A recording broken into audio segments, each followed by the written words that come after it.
It's me again, Naomi. So in my previous video, I gave you 4 reasons why you should consider taking your child to a daycare. In this video, I'm going to give you 7 things you should consider before enrolling your child to a daycare. And before we begin, don't forget to like, subscribe and share, which will go a long way in helping us grow the channel. So you've identified a daycare and you've had your reasons for taking your child there. The things I'm going to talk about today will help you know if the daycare is up to standards. So without much ado, let's dive in.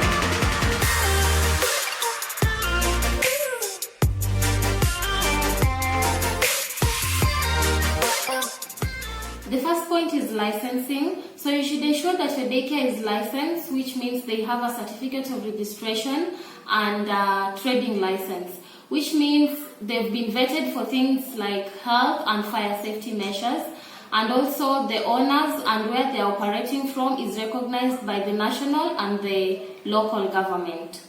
Which will take me to my second point, which is documentation. The trading license and the registration are not the only documents at daycare.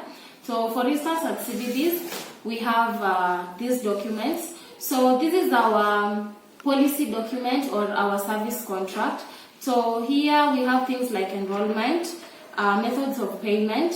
We also have operating hours, communication between parents and the provider. We have things like illness policy, emergency response, withdrawal of the child from the program, duty to report suspected child abuse, and etc. I won't mention all of them. And then we also have this document.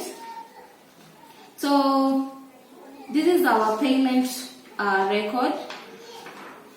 It accompanies our accounting software. We also have the interview log. So this one is signed on the day you are enrolling your child. It basically gives us a rough idea of your child's daily routine when they are at home, which helps us in how we operate with the child at the daycare.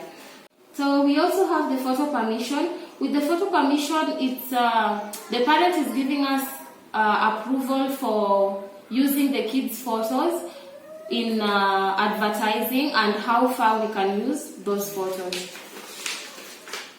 And we have the medical authorization record, which is used when medicine is supposed to be administered at the daycare. The parent signs it to show that he or she approved for the medication to be given to the child.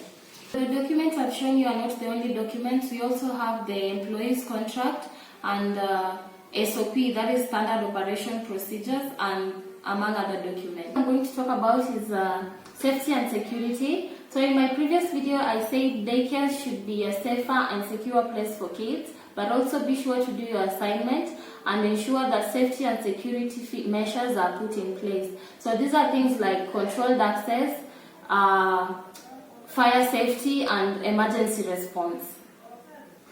The fourth point is hygiene. In as much as daycare should be safe and secure, they should also be clean. As a parent, you should be able to check for the general cleanliness of the daycare. That is, how clean is their play area, how clean is their feeding area, their potty area, their kitchen, or even their sleeping area. The fifth point is healthy meals. So before you enroll your child for daycare, make sure you check their meals schedule, because the child will be taking the breakfast and lunch at the daycare. Checking their meals schedule will help you know what to give the child for supper to ensure that your child gets a balanced diet throughout the day. The next point I'm going to talk about is the daycare's schedule and activities. It's important to know what your child will be doing during the day. So for instance, at CBBs we have activities like sing and dance, art and craft, and our schedule runs with things like nap time, feeding time, playing time and all that. So a daycare should be able to have a schedule and they should be providing it to you as a parent. The last point is proximity. So this is the distance between where you live and the daycare, or where you work and the daycare. It's important to check the distance to avoid any inconveniences.